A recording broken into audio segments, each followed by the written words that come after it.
What the hell happened to you guys? I know you had orders to hang around. This is stupid. Some soldiers. You guys were supposed to stand guard.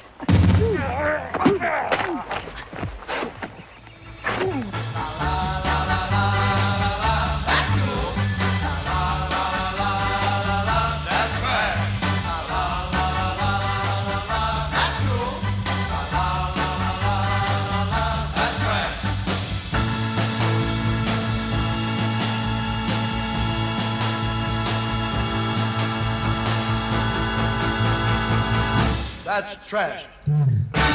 Hello and welcome to That's Cool, That's Trash, the podcast where we watch a psychotronic movie online, then get together on Skype to break down the crazy. I'm Matt Howell, and I'm joined today by... Hi, Kyle Schaefer. Hello, this is Adam Berg. Thanks for being on, guys. Thanks.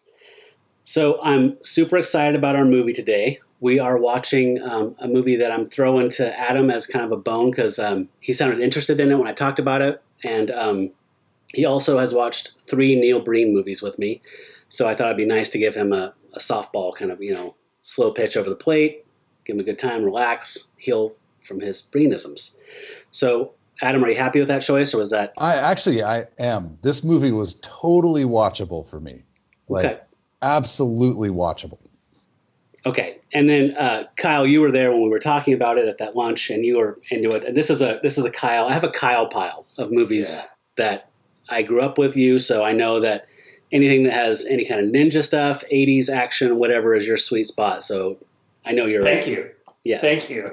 I'm going to tell you right now, thank you for this wonderful experience. Yes. Such a gift. So I actually discovered this one through a site that was called movietorture.com that had just some amazing stuff I'd never seen before. And they actually hosted a bunch of movies on there that weren't on YouTube or anywhere else. And I downloaded a ton of stuff, and then they got pulled down. So I'm glad I did that. But this was in the subcategory of vanity projects. So this was there's a Neil Breen. There's another movie that I want to watch with maybe both of you guys. That's a guy who made himself into an action hero. And there's Demonic Cults, and it's a Canadian train wreck from 1990 that's really fun. But the movie we're watching today is called Twin Dragon Encounter. This is from 1986. It's a Canadian film starring Mitch and Michael McNamara, and they are apparently Canadian famous kung fu artists. Are they famous? I was curious about that. I didn't Google them or anything. Okay. Kyle and I did some homework, and they are famous. Yes, we found some stuff out. But this has the honor of being the first Canadian kung fu movie, martial arts film. And boy, is it Canadian. Yeah, it is. And before we dig in too deep, they actually, the pair had a website. Twin Dragon is the name of their kung fu studio or whatever, and they started some kickboxing businesses or whatever. What do you call those, Kyle? Kickboxing? Theirs is a club. They're calling theirs the... Twin Dragon Club, Twin Dragon Martial Club, Arts yeah. Club. Okay, and they expanded to, I believe, at 1.8 around the country. So I want to play a little. Definitely had branding in it. Yeah, It seemed to very. Yeah, we'll talk about what they were attempting to do here for their brand. But this is from a YouTube video on their website, just them kind of explaining who they are and what they're about. Called the Twin Dragon Way. Twin Dragons. Back in 1972, identical twin brothers Michael and Martin McNamara opened their first kung fu and kickboxing club and named it Twin Dragons. From that day on, they have made a lifetime commitment to stay in shape, look good, and feel great the natural way, the Twin Dragon way.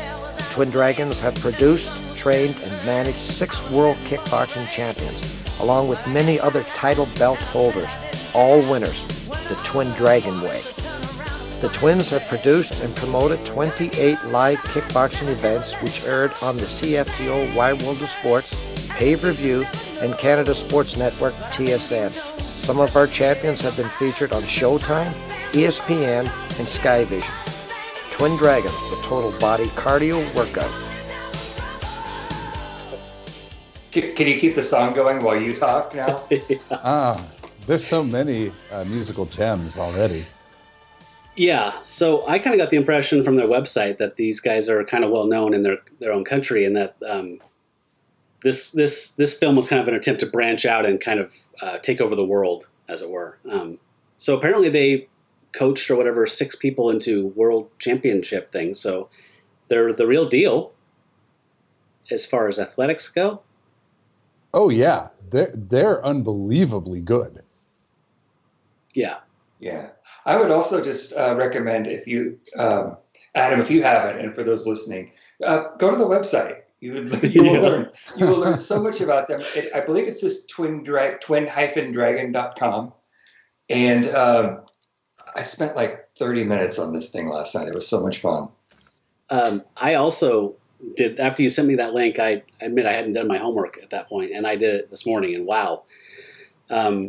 They have, they've obviously aged. This was made in 1986. They're a lot older now. They're still working, but they have a grievance with Canada, the government and the Queen.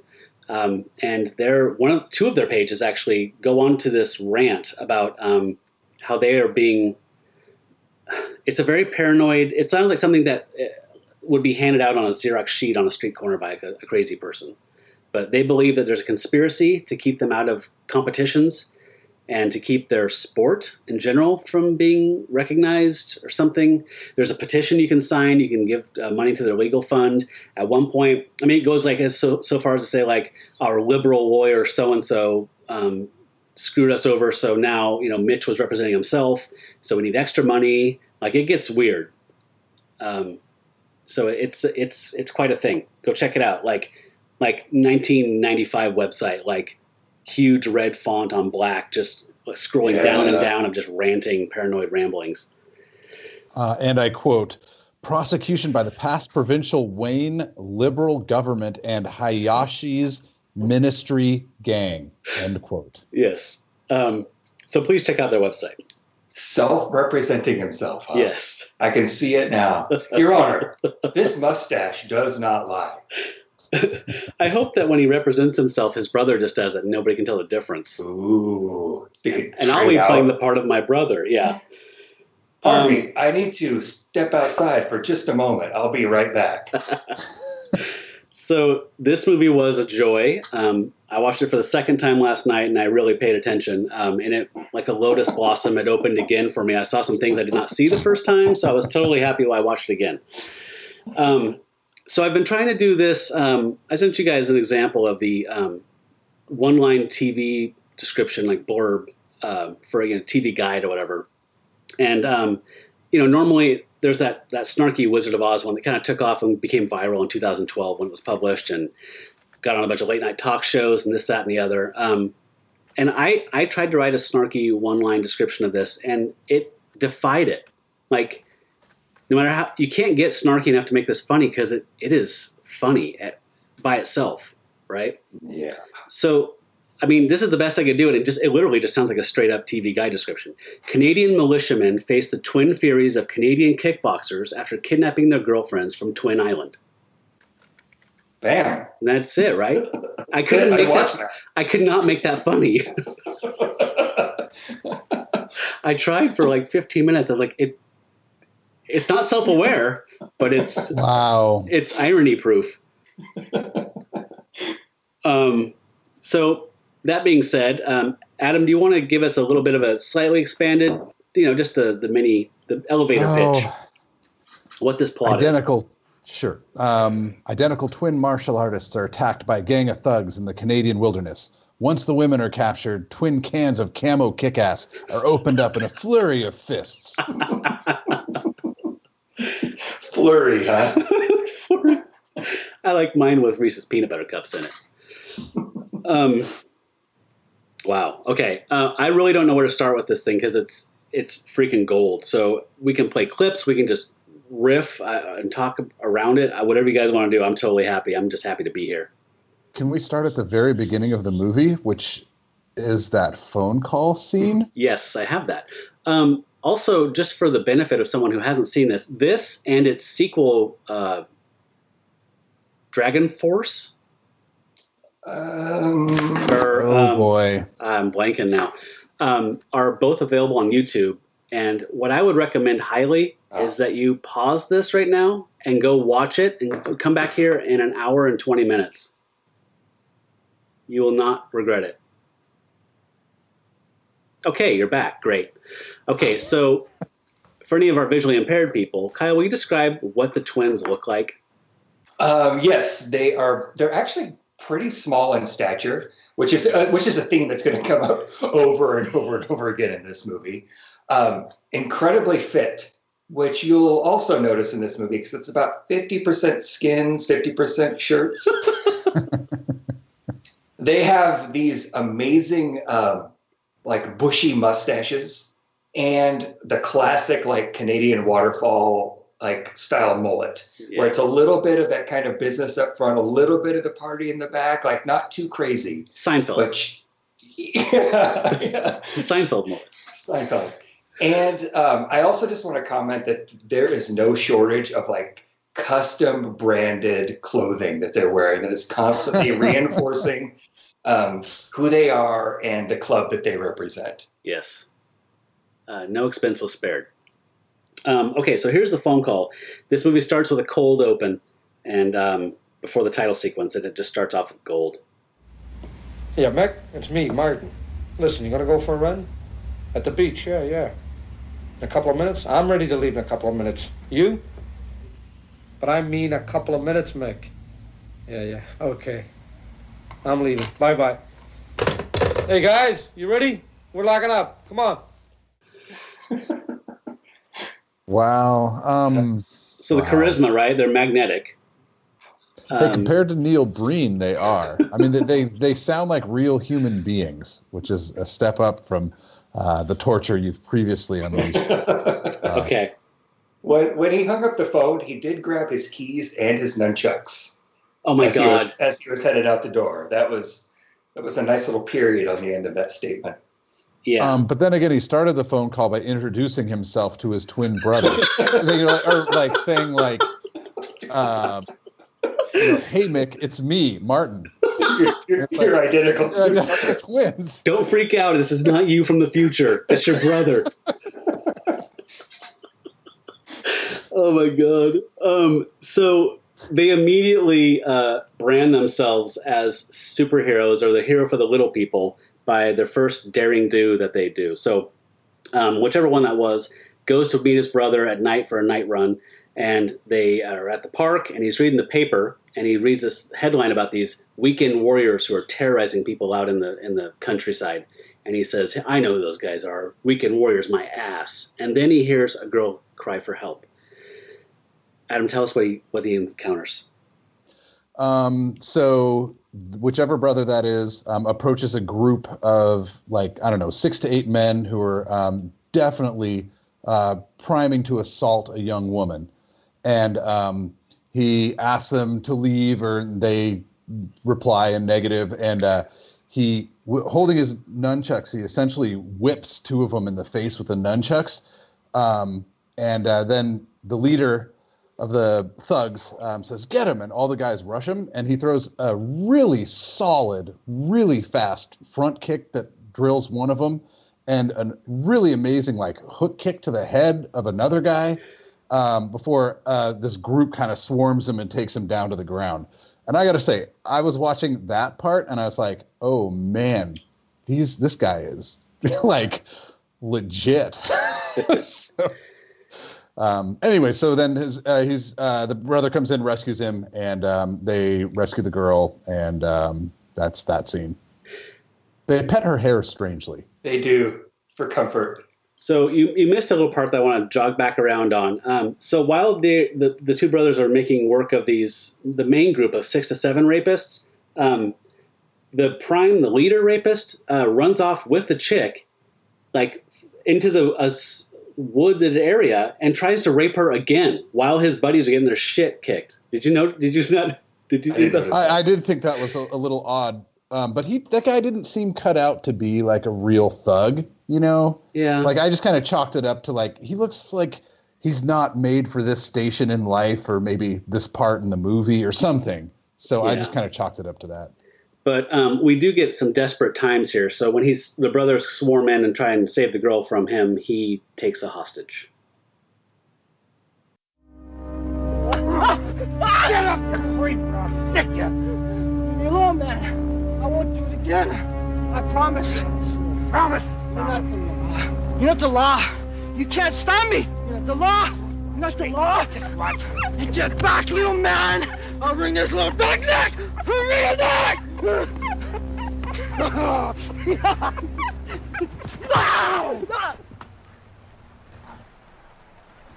Sorry. It's all over. It's all over. You're okay. You're okay. Here, take him. He's all right. You okay? I think so. If you're ever in trouble, give us a call. I will. I don't know how to thank you. Twin Dragon Kung Fu Club. So they have business cards. So yeah. If you need them, Yes, give him a call. oh my Just give him a god. call. One of my favorite parts of that whole scene is, when he realizes that he needs to get out of the van and kick some ass, he flips the headlights on his vehicle, strolls out, and his first line is, "Hey, scum." And then they'll look at him and they're like, "Huh?" And he says it again. "Hey, scum." Hey, scum, it's me, Martin. You ready to get your asses kicked? It would have been even, like, I'm surprised they didn't actually just go, "Oh no, twin dragons." Yeah, with all that branding, you'd think that, it's like the Batman at this point. God. I haven't heard of you, but I've seen your breakfast cereal. So that's the cold open. Question. So Renee tries to watch these movies with me. She made it like halfway through this one. I was really proud of her. But she falls asleep. But this time she pointed out we get a opening credit sequence. There's a original song that was written for this, and we get to see the people in their club working out and doing their whatever practicing they do, and we get to see some women also that they have in the club. The blonde that they saved in the beginning, is that his girlfriend in the rest of the film? I thought it was. Renee's thought it was. Oh, so she got attacked, realizes that business card came in handy. They actually pulled some business. Yeah, I think this is an origin story. It is. Right. Wow. So that blew my mind, actually. I was like, oh my God, that is her. Anyway, it doesn't matter. And then there's another scene shortly thereafter where he's training her in some self-defense. Right. So I think it's the same woman. That but was I'm not sure. Yeah, that was the thing that made me like the connective tissue. Like, oh, he gave the card. She says I need to protect myself, learn how to protect myself, and then she's getting trained, and then one thing leads to another. I mean, you can't deny these guys. Come on. Yeah. You're gonna go up to the cabin. You're on your way to you're packing for the cabin. So, oh wow. So this reminded me in so many ways of like Rambo cartoon, or like the Mr. T cartoon. Like these guys paint themselves as these heroes who just have these adventures, and they just keep rolling it out. They have matching vans, twin dragon vans. Yeah, they do. Yeah, and they don't even carpool. I mean, there's just 4 of them, and they take 2 fucking vans.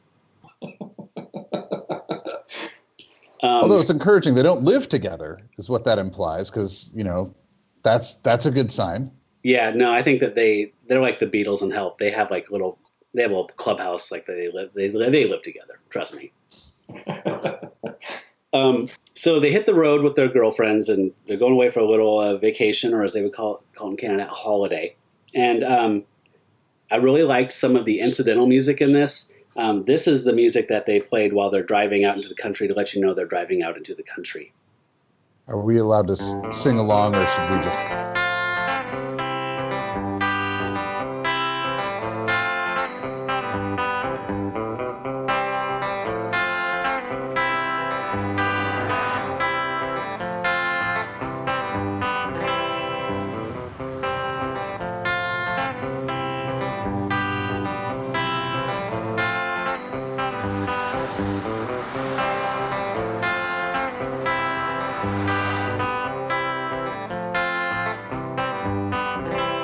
All right, so they pull up into, they get some coffee, and wouldn't you know it, they can't even get coffee without a little bit of an encounter.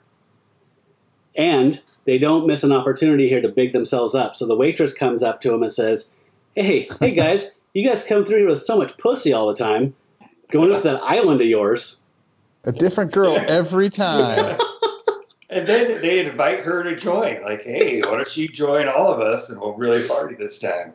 And unfortunately, as I mentioned, there's a couple toughs there. They're truck drivers, and they just can't seem to let these little powerhouses have their coffee. Hi, Mick. Hi, Martin.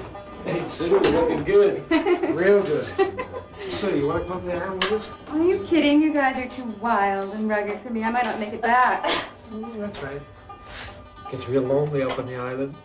You know, with all the girls you guys bring up there, that's a joke. What girl? You don't see any. Just guys in drag. I should look so good in drag. Okay, what are you having? Just a coffee. Coffee, please, black. Coffee. Hey, give the little boys milk and cookies. Hey, guys. Cool it. Hey, you better drink your milk and cookies, boys, so you grow up nice and strong. You. The guy that looks like a Mack truck. Shut your mouth. Hey, you. Apologize for calling me a Mack truck. I drive a Mack truck. Maybe I'll drive you. Sure, I apologize, Mr. Mack truck. Apologize properly. Sorry, jackass. Okay, so if you weren't sure this is filmed in Canada, you're sure now. Milk and cookies is the insult. Hey, apologize for that. Hey, apologize properly. In Canada, everybody's so polite that any small amount of teasing is grounds for like a brutal fucking fight out of a parking lot. I have to jump in just for a second. Later in the movie, there's an irrelevant line, but it's a threat where the guy says, "I'll make bookends out of you." Oh, yeah. And I'm like, that's so articulate for... Like, there's just something that would never happen in American cinema, at least in the 80s. Like, that's such a particularly Canadian line. I don't know. Is that from the lead villain, Jake? Yeah, that's from Jake. And he also, at another point, says, "Not this time, cutie. I'm wise to that." Yeah. Which, again, I'm just like, that's...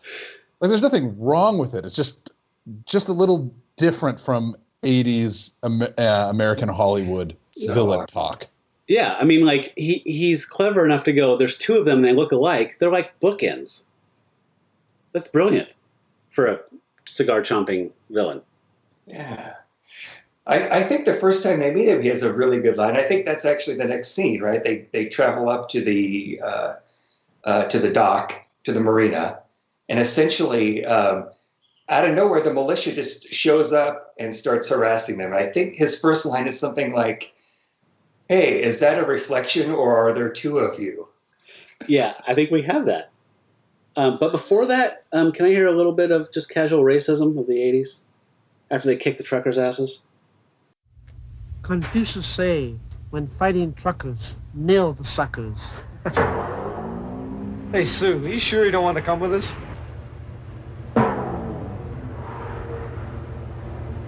No, thanks. I've had my fun for the day. Shall we go, madame? Oh, thank you, sir. Step right in. I keep trying to keep this movie in its setting in the mid 80s. Sure. And there's plenty of misogynism in this movie, but it's way less than the American equivalent at that time. And I'm going to say that about the racism too, not as a defense of it, but it's like if you watch a movie like Hollywood Shuffle, which is, pointing, I think, a very accurate light at 80s racism in Hollywood. This is way more mild than Big Trouble in Little China or an equivalent American production. Which came out the same month as this, by the way. Oh. July 1986. I had to look. I had to see what else was going on at this time, like what to compare it to. But yes, Kyle, they arrive at the dock or wherever they're going to ferry over to their island, and they run into the militia group, the Weekend Warriors that we saw in the newspaper earlier. Hey, boys. Aren't you little kiddies supposed to be in school? What do you think, boys? Are they twins or is one just a reflection? Forget it, Mick. We're on holidays. Let it go. Oh, the Bobbsey twins don't want to play. Not today. Stay out of our way and we'll stay out of yours. Don't bet on it. Hey. Hey.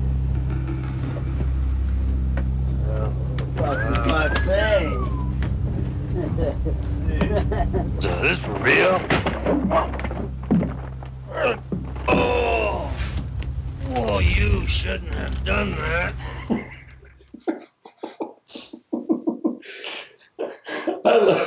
I love that because their job is kicking ass, like they're on vacation, they're on holiday, like let's not start any trouble. We're on a break. Yeah. We're not working right now, so there's not going to be any fighting.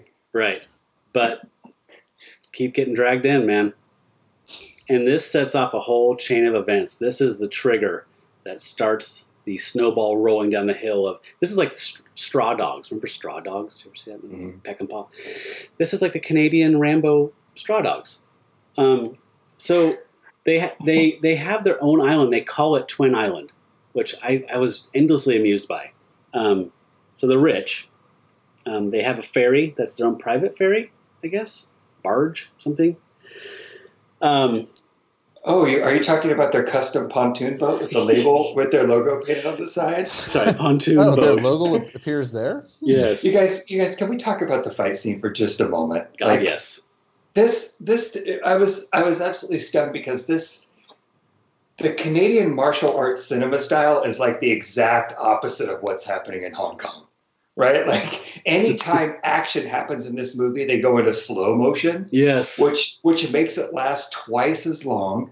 The choreography is terrible. And because you're in slow motion, like you can't edit around any of the hits. So you see just how far away some of these kicks are from people's heads. Other times they actually just kick the guy in there. I was just going to say that. There are a fair amount of real, not like power shots, but they're tagging each other in a lot of these shots. Yeah, I agree, Kyle. They're either like telegraphed and completely like a 2-inch gap away from the head, or they kick the fuck out of them. Yeah. I love that. Oh, and it escalates so quickly with the machete coming out. My God, these guys.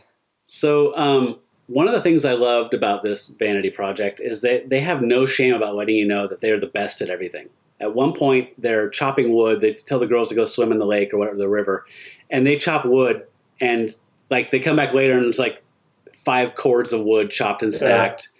Yeah. And anytime somebody talks about them, like the waitress, they're always the best at everything. They've just they're like these superheroes. Oh, we skipped over is the text crawl at the beginning of the film. Oh yeah, where it says I think between the rape saving and the title sequence, there's something that says like these are real men, not like the plastic Hollywood figurine, whatever action figure. God, I just love these guys. I love the jokes about the horny wolves too. Though there's a couple of horny wolves out here. And also that they have bunk beds too makes the horny wolves comment all the better, right? Like there's 2 couples in a small cabin with a small bedroom with bunk beds, and they're like, "Oh, we're horny." I don't know. It's odd. And it's perfectly Canadian. They're horny, but they're not gonna, separate beds. I mean, come on. Yeah. We're proper. Oh God. So everything's going okay the first few days, but then they take the canoes out and they run into that same group, Jake and his men. Speaking of size, Sonny, no time somebody knocked you down a peg or 2. I think I'm the man to do it. Here's a little something to remember me by. Any more smart moves like that, and it's going to be game over. We've got more important army business to take care of right now. Or I finish this right now my way. And after business, a little pleasure. Right, ladies? Okay, cute stuff. Stay pretty. I'll see you around.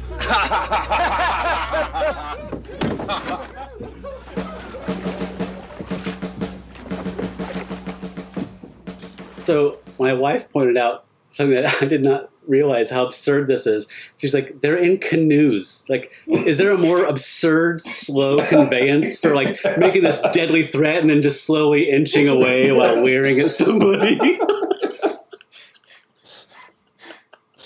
Was there any explanation of what this People's Army was doing? But they were in too much of a hurry to kick their ass right now. Yeah. That much was said. Like, oh, well, we can't deal with you now. We'll come back later and deal with you because we got somewhere to be. But they never said what that critical task was. That what was it? The People's Army? The People's Republic. The Army of the People's Republic. Something. Yeah. So I don't understand. They make it sound like they're like, what we would call like Tea Party militia people, like backwoods of Idaho or something like that, but they don't seem to be helping anyone. Yeah. They're hurting helping people. themselves. Yeah. They're a street gang. There's just no streets. Yeah. It's a wilderness street gang. Yeah. So they're a river gang, I guess. Yeah. But I love that headline in the beginning when he sees them in the newspaper that they're like they're bugging everybody. Like they just go up to like a craft fair at like the downtown and just knock people's crafts on the ground and real nice stand. It's a shame something happened to it. I don't. So Kyle, describe Jake, the leader of the militia. Jake looks like a Busey to me. Like he's got bleach blonde hair with like his hair is like maybe 6 inches long and it's cut into a mohawk. He's always wearing various shades of camouflage. What I really love about him in the classic 80s villain style, he's got the short end of a cigar that he's always chewing on. It's kind of his signature. Not smoking, chomping. No, just chomping away. Like J. Jonah Jameson. It's his accent. Yes, it's his accent piece. So Renee said he looks like Kiefer Sutherland, and I said he looks like Benedict Cumberbatch as Kiefer Sutherland as Jake. So that's my read. So the twins are such benevolent, awesome people that they even have feeding stations all over their island for deer so they can eat during the winter time. And unfortunately, that draws some poachers. But they're kind of cool with the poachers. The poachers brought a couple of his new poachers with them, and they take those guys down and take one of their shoes each just to kind of teach them a little lesson. But then they go talk to the – yeah. I'm sorry to interrupt. Can you guys tell me what happened in that scene? I still don't understand who – I know who the poacher was, but then he has these two other people, and it turns into a fight where, like, really people could have been killed. And I'm not sure, like, what was that? Not like what's its point in the movie, but like at a more simple level, who are those people? Poachers? Poaching assistants? Goons? Poaching goons? I said poachers' apprentices. What part don't you understand? Yeah. It's a paid position. You do it for 2 years, and then you're a journeyman poacher. And then after that, you're a merchant poacher. Everybody knows this. And then the twins who own Twin Island don't beat the crap out of you anymore and steal one of your shoes? Yeah. Right. I think that's, once you're journeyman. That's a hazing thing, and he's past all that. So they're cool with him, just as long as he doesn't actually poach, which makes no sense. But I want to hear a little talk about it because they sneaked a line in that is a little self-aggrandizing for this guy to say. Don't turn around, poacher! Hey, miss. Leroy. You know what we do to poachers? We kill them, leave them for the snakes. You can't kill me. I haven't killed anything. I think we'll kill you anyway. You can't kill me. This island belongs to the twins. What twins? Mick and Marty McNamara. The toughest guys in the world. You hear that, Mick? Sure did, Martin. Yes, Sally Buggers. How you doing? Jesus. Haven't seen you for a long time. How you doing? Not bad. Oh, my God. The toughest guys in the world. Toughest guys in the world. Having said that, those guys are pretty badass. I just want to give them a little credibility here, not for their movie making skills, but yeah, man, they are. I'm pretty impressed. I was too. But they got good martial arts skills. They are learning how to promote themselves right now. They're learning about branding. They're great at marketing themselves. They brought their own marketing poster into their cabin and hung it on the wall. Yes.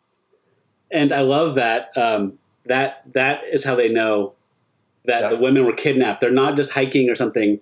They're gone. Actually, I have a clip of that I made.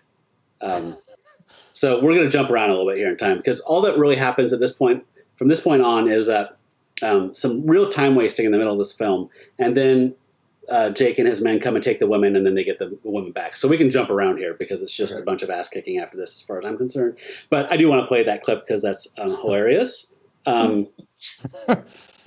me just find it. There it is. Okay. So they come back from something. They're off on the island doing stuff, and they come back. The women are gone. They're like, oh, they're playing a trick on us. Oh, wait, maybe they're not. And then they realize, I think they're actually gone. And this is the moment of realization. Doesn't Soldier Jake smoke these things? Check the cabin. Our poster's gone. Must be the soldiers. Damn it, you know what they might do to the girls? Yeah, I can imagine, but it's us they want. Bastards. They aren't waiting for hunting season either. So much to unpack in that very short little scene. Yes. So, just to clarify, they know the women have been kidnapped, not because they aren't present, they didn't come back as scheduled or this and that, but because their own Twin Dragon martial arts school poster has been stolen from their cabin. Naturally. Yes. Well, naturally. I don't know if you could, the audio is a little muffled here at times, and these guys are not really actors, so they kind of just monotonously deliver their lines. But he actually said in the beginning of that clip, aren't these the kind of cigars that Jake smokes? So he found a butt. So he has something to go on. And the poster being gone, that just... Final straw. Yep. Final straw. He also implied that that there's like a human hunting season in Canada. Like, it's okay to take women and hunt them at certain times of the year. It's not even hunting season. I don't even know what the fuck he's talking about. I thought he was saying it's us. Like, he said, like, you know what they might do to them, whatever. And they said, but it's us they really want. And they're not even waiting for hunting. I took it to mean like something based on poaching. Yeah, that they're out in the wilderness. Like they're hunting dragons, and they're not even waiting for hunting season. I took it like I didn't even know what the. It's witty banter, Kyle. You wouldn't understand. Above my head.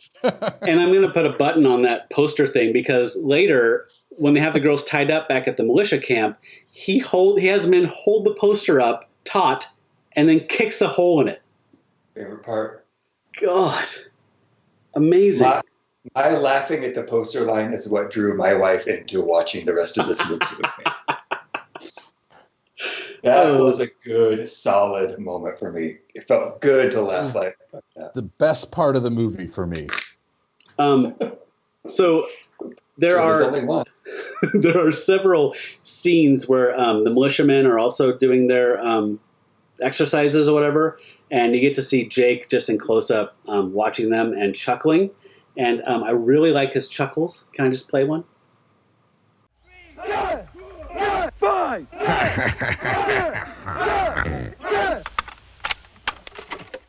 That's all. I just really enjoyed those. And can I play something else? I did not notice this until last night, but there's a point. So Jake is very, right? We've heard him a lot. At one point, he delivers a directive to his men about, oh, you know what? The guys didn't go up the river. They went to the back or something like that. And it is not him saying this line. Listen to this dialogue replacement. You men stay and guard the perimeter of home base. The rest of us will be at the riverside.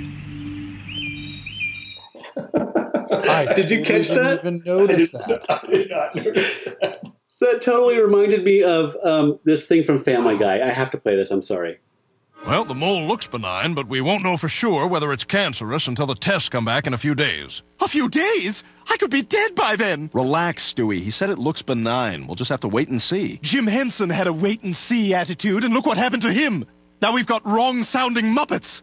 Hey, Swedish chef. Oh, hey, Kermit. What's going on? I'm hungry. Oh, that's no problem. I could cook you something. You want some spaghetti? That's like my specialty in junk.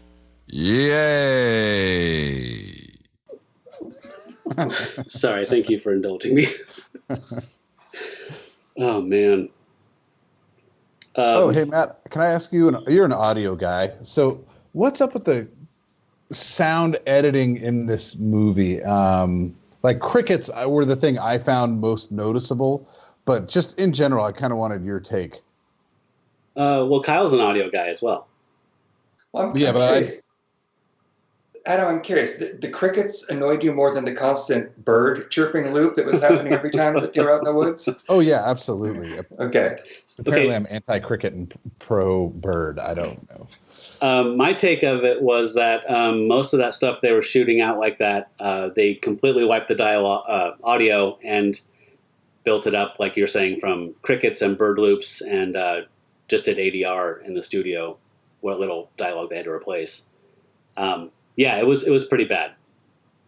And I think they did. So I've been watching a lot of bad movies lately. I think they also did the footfalls in the woods thing, which drives me nuts. Like when they have to make a point of like, let's replace all the audio, even audio that wasn't there. And then they'll make footsteps like when people are walking on grass.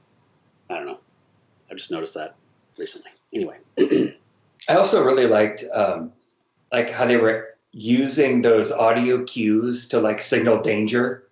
And they were mixed so loudly that you couldn't understand what Mick or Mac was talking about during that whole section. We actually heard that in the poster line that we just listened to, but it happened over and over and over again.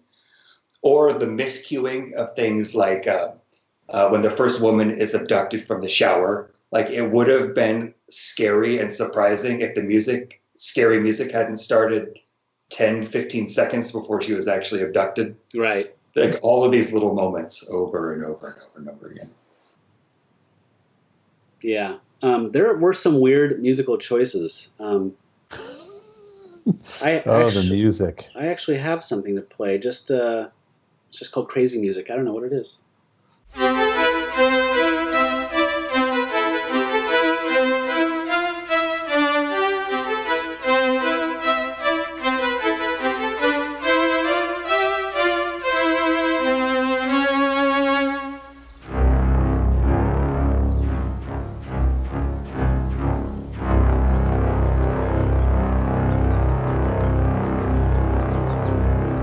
Yeah. I remember that scene because that's when they were having dinner with the queen and then the monster came in, right? And then the shark showed up, yeah. And also there's some weird just little sidebar dogleg scene where I don't know if it's padding for time or what they're doing, but at one point there's a surprise for the girls they keep alluding to, like, oh, we got a surprise for you. When are we getting that surprise? Adam, what was the surprise?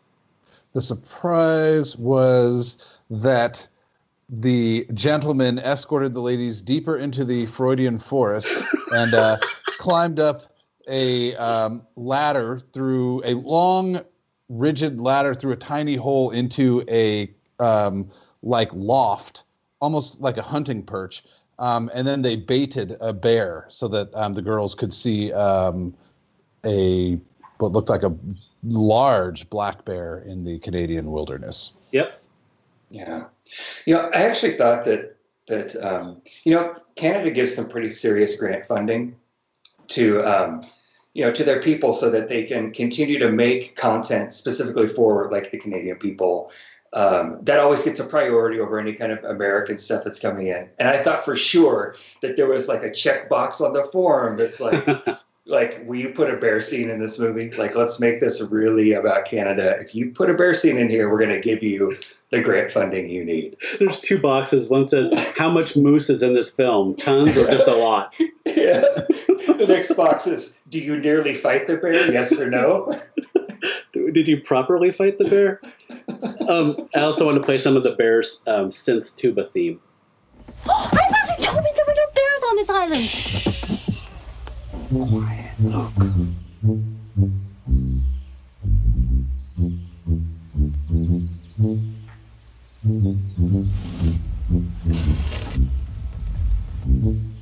He's not coming up here, is he? Just checking us out, don't worry. How long before he goes away? Wait and see. That would have been very different music if one of them had been menstruating, because he would have climbed all the way up that fucking tree and tore them in half. A lot of the interactions with the women, the guys failed. Like in their own movie, They scripted the interactions and they almost all failed. And this is one example, but there's a couple of them in this movie. And I figure it's got to be intentional. I mean, they could write them in so many ways. They're writing themselves as major successes. Yet on the women front, they're constantly failing. Yeah. Keep it humble. It's a little odd, but all right. No, you're right. Like they write them as like these ladies' men who are blah blah blah, but in every facet of trying to convey that to us, they fail miserably. Yeah, they really are like 13-year-old boys. Like, yeah. Oh like, yeah. In the way that they're interacting with them, their whole this fantasy world, this entire fantasy world they've created, jumping into the river late at night and swimming up on them to scare them, like it's 13-year-old boy camp stuff. And the girls were mad at them for like a long time. There was never an element of like forgiveness or reconciliation. Like in an American movie, they would have dealt with that so much sooner and been like, no, it's me, I'm charming, remember? And the girls would have been like, oh, it's him. Oh yeah, sorry. Like, sorry, I was mad at you for your little prank. Right. But this one, it was always referred to as a childish prank. And it actually had consequences later when the women are kidnapped and the guys think, oh, they're trying to get us back. So this is so different from an American 80s action flick. And I'm speaking of it as if I loved this particular element, and I didn't. It's just so different from how we would have done it. So the scene we were discussing right here, the boys come back at night. I think that's when they went to see the poachers, whatever like that. And they tell the girls, just build a fire. There's wolves, so stay close to the fire. And they return and decide this is an opportunity for a prank, which is them swimming out into the river and approaching the girls from the water. And then they howl like wolves. It's very elaborate, like minimal payoff here for me. But I like that they also let us know that he's so good at fake howling that a real wolf answers his howl. They're so good at everything, you guys. Did you hear that? Shh.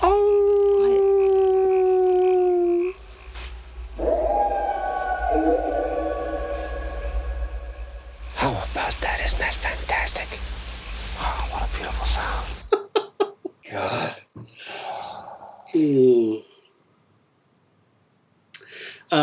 So to continue to piggyback on Kyle's 12-year-old fantasy comment, as they are, so that they're doing this takedown of the militia while they're saving the girls, and they let us know, like, 3 down, 17 to go, 5 down, 15 to go, whatever, and this whole countdown goes on. And at 2 times, they pull camouflage netting off of these vehicles to get where they need to go. At one point, there's a fucking hydroplane. Yeah. They have their own hydroplane. With a Canadian flag on it. With the Canadian flag on it. I did not see a Twin Dragons logo. A little disappointed, but I think the rental company would have been pissed. When they're preparing to go to war, that TCB scene where they've got like the Twin Dragon custom brass belt buckles that are on their gun holsters, like thank you. The camo, oh god, the camouflage gis, the matching custom-made camouflage gis with logo. Yes. Oh god, it was so amazing. The music, like that was a killer TCB scene. And then they go outside and pull that netting off of like one ATV. Yes. Just one. They've got 2 vans, but just one ATV. So it's this really sad scene of like one of them driving, standing up, and the other one on the back with the driver's ass in his face.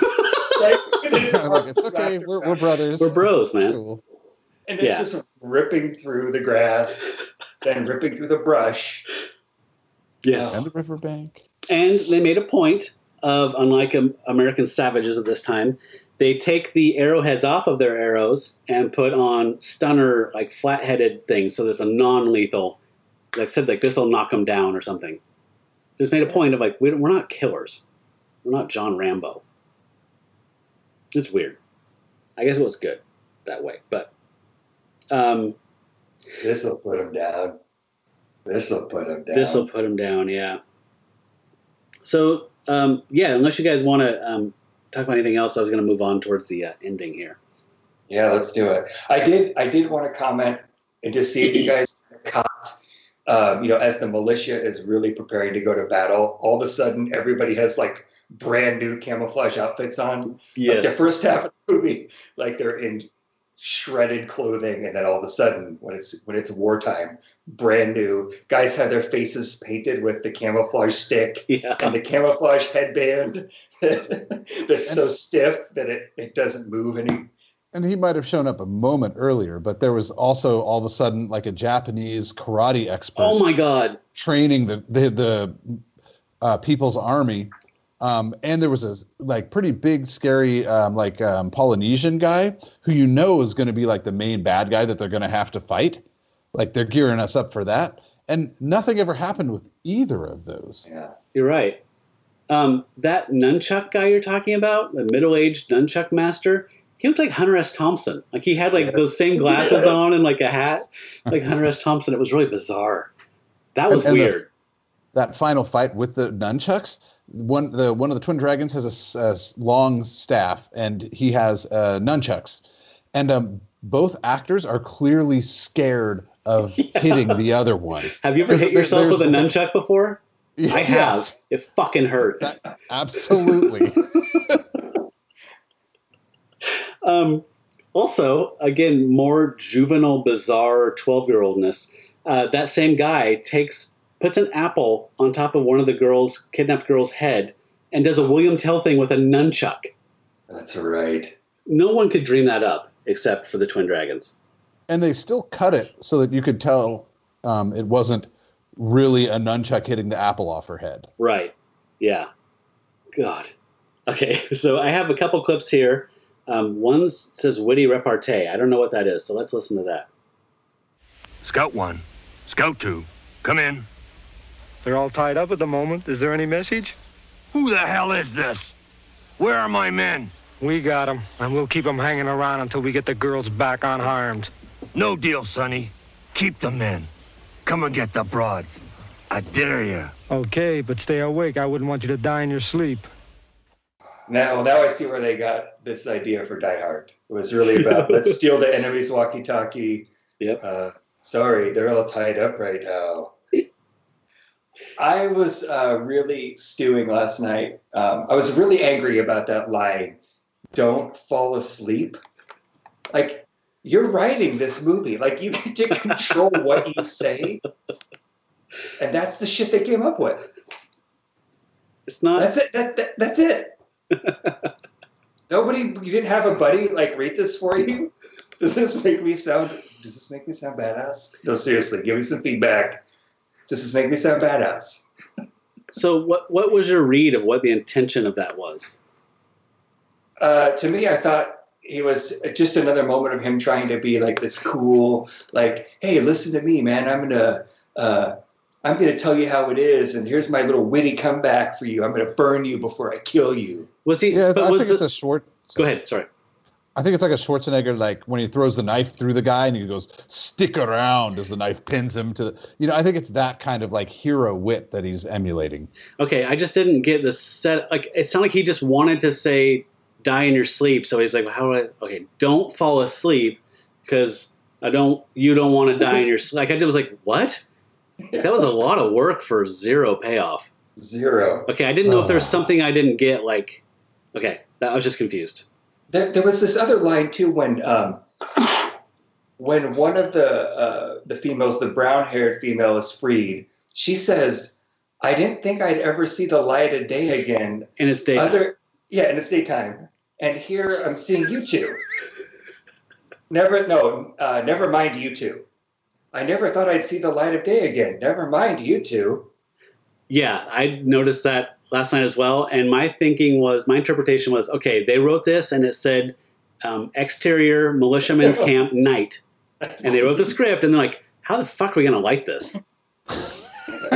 You know what? Let's just do it in the daytime. That's what my read is. No, you're right. When we need to not be able to see, we'll just drop a smoke canister totally unexplained into a random scene, and that'll achieve the same effect as night.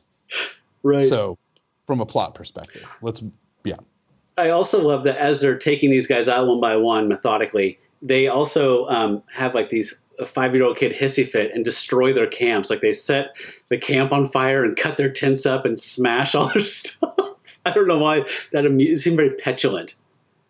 It's like a temper tantrum. Okay, so we get some classic. I feel like I'm missing some big fight here at the end. I remember that Jake says like something to the effect of like 7 against 2. Yeah, bring it on. Like you guys are stupid. And then they just, I like those odds or something. Yeah, and then they make short work of them. Right? All these climax scenes were really quick to me. Like the nunchuck guy, like you're saying, he's doing his whole thing, and then he just goes and pokes him with a stick, and it's over. Like literally, just Donatello's him, and he's done. Yeah. You've got such a setup here for like I was wanting the big boss battle, right? Yes. You've got like these 2 kung fu guys against 7 militiamen. Like this is the big boss fight that we've been so fucking patient for. Like give it to us. And I think in their minds they did that, right? Yeah. It just didn't translate to the camera. Well, they went through the extra effort of doing it too because they won earlier because remember they're so awesome. In case you've forgotten. Yeah. That they win that fight before they even fight. They come out with the guns. They have all 7 of the bad guys as prisoners. And they're like, and everyone acknowledges it. There's a line in the movie that's something like, oh, well, I guess you guys won. Shoot. And then they set down the guns and say, well, we'll fight you 2 on 7. And the guy says 2 on 7. I like those odds or something like that. So like, it's just what to say. These guys are such badasses that they can take off all their clothes, strip down to their underwear, swim over to an island, kick 3 dudes' asses in their underwear, and then swim back over the island, get dressed again, and then continue on with the fight. Yeah. They had more costume changes than Cher. Yeah, I love that. I love that they swim across at one point, and then you see them like in new, fresh camo gi, like just dry hair. Yeah, no worries. What is the last we see of Jake? Flying off in the helicopter, seaplane or helicopter or something? It was a seaplane. Seaplane. Okay. But he leaves that fight, and he takes one of the girls with him as a hostage. So that's how he gets out of the big boss fight. And he's running through the forest with her, and they come to like this slight little clearing. And Jake puts his hand up on the tree, and one of the brothers pulls back his arrow. And guess what? This time he left the sharp tip on. It goes right through Jake's hand into the tree, and the girl escapes. Awesome. But then Jake just pulls out the arrow, runs and gets to an airplane, and flies off. So, yes, and I want to talk to you about that. But he has some great, like, again, checkbox of villain things that they have to say at the end of a movie. Listen to this. Every goddamn line is so tired. Back off. You know a little pressure it'll take to kill her? Now back off. Carl, get up here. Move it. Sorry, guys. But you'll never take me alive. She's my insurance. So she comes with me. Now, if you gentlemen will excuse me, I got a plane to catch. I'll be back. There's a bigger army. Better trained. There'll be a bounty on you. I'll make bookends out of you. Carl, run ahead and get things started. Sorry to spoil the fun and leave early. Don't follow. I'll let her go when I'm safe. How can we trust you? You can't. Please, stop! That was great. It was. My God. So, I think we're going to have to watch the sequel, which is called... I would totally watch it. We'll watch that. We'll do that in a future episode if you guys are down. Unlike the Neil Breen movies, this is totally fine for me to watch. I'm in. So my intention was to just watch the first 15 or 20 minutes of it and then be able to report back what their other film was to you guys. But it starts with this ending, with Jake getting his hand shot and running off, and then it cuts to a ivory hand with gold on it, and then the camera tilts up and shows Jake, and I was like, oh my God, it's a fucking sequel. And I turned it off. Wow, I'm getting excited. Yeah. What audiences everywhere have been clamoring for. Finally, Twin Dragon Encounter 2. So they made one more film in 2003 called The Real Twin Dragons. It also had the name Fight for Your Right to Fight, but they changed it to Twin Dragon Encounter, the real Twin Dragons. And it said, based on a true story, you can see the trailer on YouTube, and it's a train wreck of audio. They have conflicting audio levels and sound effects going on. You can't tell what the hell is happening. But Jake is in it as an actor. I can't tell if he's playing Jake or somebody else. He might just be somebody from the club. I don't know. But it says based on a true story. So it's their life story, but somehow it's the same action movie shit happening. So I really want to see it, but you cannot get it anywhere. It's alluded to, and there's that trailer online, and there's an IMDb page for it, but no other information. And I can't find it on my crazy movie torrent site, so it's never been released as far as I can tell. It sounds like it's tied up in some kind of like legal issue. Aren't they suing for like $100 million? And there's something about like for their discrimination that's like somehow tied to this movie. Like they can't release something until they get through this lawsuit. Are you serious? I swear I read that last night. Wow. Okay, I don't know.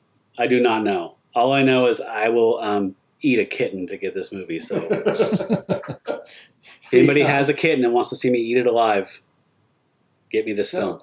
So is Fight for Your Right to Fight was the song that we kept hearing. Oh, yes, this entire movie. Yes, it was.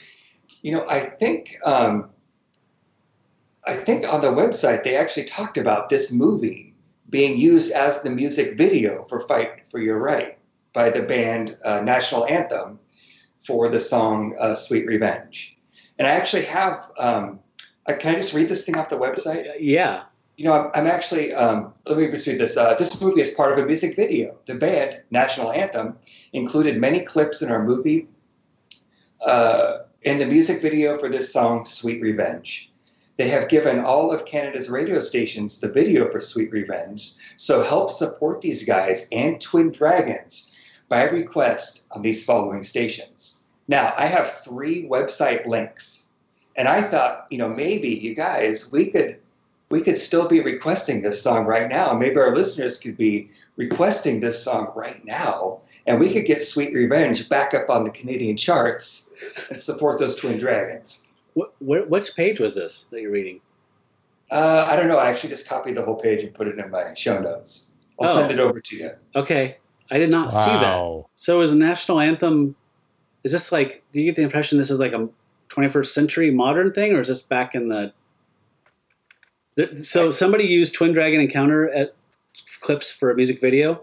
Yeah. And can you tell like what year this is? I'm thinking that it's right around this same time. But I'm not sure. The band is National Anthem and the song is Sweet Revenge. So, you know, I'm hoping that there's still some connections out there. So there were 2 original songs for this film. One is Fight for Your Right to Fight, and the other one is called Faces, and that's the one that references Weekend Warriors. And it's the Faces is very explicitly about, like, the lyrics are about the movie plot. And those were both written by Billy Butt, B-U-T-T. I could not find unfortunate. anything about that dude. There was one really good review of this movie on a page called like Connexploitation, I think, and he's said he's a South Ontario bar band, like a leader of this bar band. Like somebody knew who he was, but I could find no reference to him. There is a Billy Butt who wrote a famous Christmas song, but he's an older generation. That's not the same Billy Butt. So two Billy Butts. 2 Billy Butts. Yeah. So we'll be doing Dragon Hunt at some point then. Yes. And I love that Jake has gone off, found a bigger army, trained them better, and he's coming back for round 2. I'm very excited. With fancy prosthesis. Yes. Because it's Bond villain or something. Yeah, every villain has to have a fancy prosthesis. It's got to happen. Yeah. Okay, are we ready for final judgment? Yes, but before that, I did just want to say that at the very end credits, although I thought that perhaps this movie was financed in part from the Canadian Film Development Corporation, the end credits clearly spell out that they in no way took any money. Oh yeah, that was weird. From the Canadian Film Development Corporation Really? or the Ontario Film Development Corporation. I noticed that last night, Kyle. So do these guys just have a beef with everyone? They must. They must. They're like those people on eBay who like post something and it's like, will not ship overseas. Do not ask for this. Will not blah, blah, blah. Like they're just like, whoa, dude, you've had some bad history, I guess. You're damaged goods. I'm glad we sorted that out. Yeah, so they didn't have to check that Black Bear box. That was just being Canadian. Yeah. That came from their soul. That was part of their artistic vision. Yeah. Adam, is this cool or is this trash? Oh, this is cool. This is like a wonderful 80s action movie made by two guys who, in a martial arts sense, absolutely know what they're doing. So I absolutely thoroughly enjoyed this movie. I hate to admit it to you, but I totally enjoyed this movie. You don't have to hate to admit that. This is a safe I feel like place. I'm going to be recruited now to watch like Space Hunter Adventures in the Forbidden Zone. Oh, that's or a good something. one. Like, no, it is not. That's what I mean. Okay. What about Metal Storm, The Destruction of Jared Sin? Seen it, and again, no. Oh man, I love all those movies. Was that Golden Globus or no? Who was that? Charles Band, who formed Full Moon Pictures later. But all those movies he made in the '80s were so good. Like So Dungeon Master. So Dungeon Master has a tie-in with this movie, and I forget if it's the cinematographer or the director. But during this I finally looked at the movie on IMDb, and there is a commonality through one of the cast, and I think it was something like, someone who was the cinematographer on this movie was like the assistant key grip on, Oh, okay. like that kind of thing. But I thought that was funny. But yeah, this is to me, it's still better than watching. Is it Miles O'Keefe? Is that the guy's name who did the actor from Dungeon Master and one of the Tarzan movies and stuff? Oh, Ator the Screaming Eagle. Yeah, I think that's his name. So to me, this is still way better than those movies in almost every way. It's just low production value. Adam, can I do you a solid here and let Kyle and I give you a little present? Oh no. Do you have Amazon Prime? No, I'm Netflix. Only Netflix. I think this is on YouTube. Watch a little movie called Deadly Prey. It is one of the amazing lost 80s movies. We did it on the show a long time ago, and Kyle and I both loved it. You know what? If you can't find it, Adam, I'll see if we can gift it to you. Yeah. There's a way to... you wow. got it. It is incredibly entertaining. And those out there listening, if you have not seen Deadly Prey, please watch it. And they did a follow-up sequel that we never did, Kyle. We should put that back on the list. Deadliest Prey. This looks awesome. It is awesome. There's a famous GIF that came from it of a guy getting his arm chopped off with a machete that you've probably seen people stick in online conversations. But it's an amazing movie. Totally entertaining. 100% thumbs up. Okay, Kyle, do you want to do your thing? Yeah, yes, please. This movie checks all the boxes for me. As Matt alluded before, we've got Kung Fu, we have matching bands with custom art, we have mustaches, we have mohawks, we got custom rock music. This was a cool for me all the way. And vanity projects. I love vanity projects. When you have a gift, you need to share it with the world. And sometimes you need to use every possible piece of media and medium to tell that story to the world. And these McNamara brothers, they have a gift and it needs to be shared. Yeah, well put. Also, I believe you can buy their poster or some magnetic stickers for your van, as well as sweatshirts, T-shirts, and other inscribed bath soaps. At one point... Sorry, Adam, quick update. Adam, there was only one poster, and they actually ruined it to make the movie. Yeah, so sorry. they're out of those.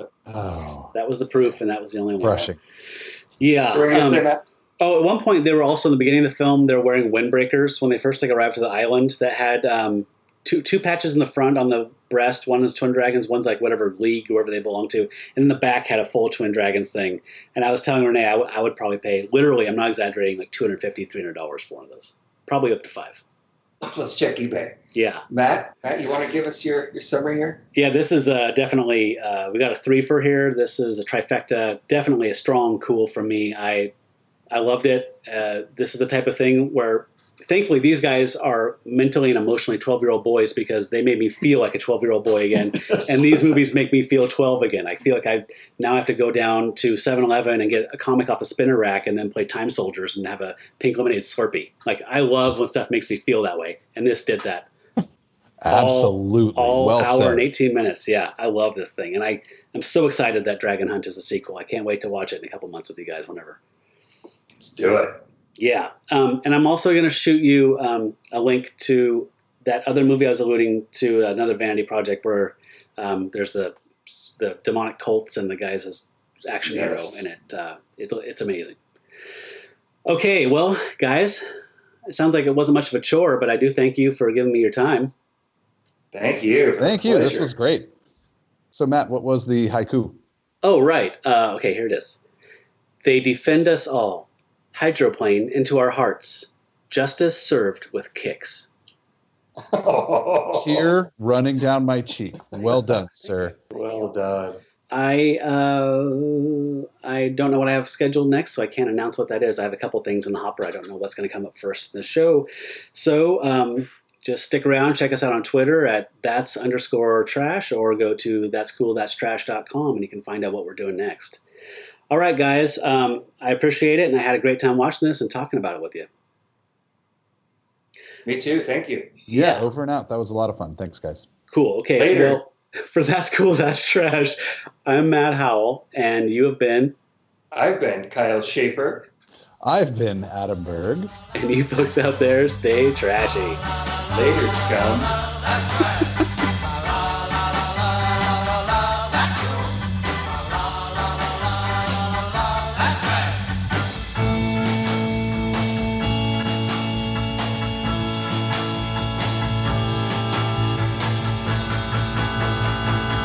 That's trash.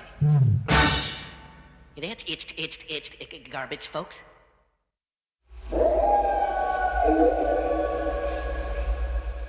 How about that? Isn't that fantastic? Oh, what a beautiful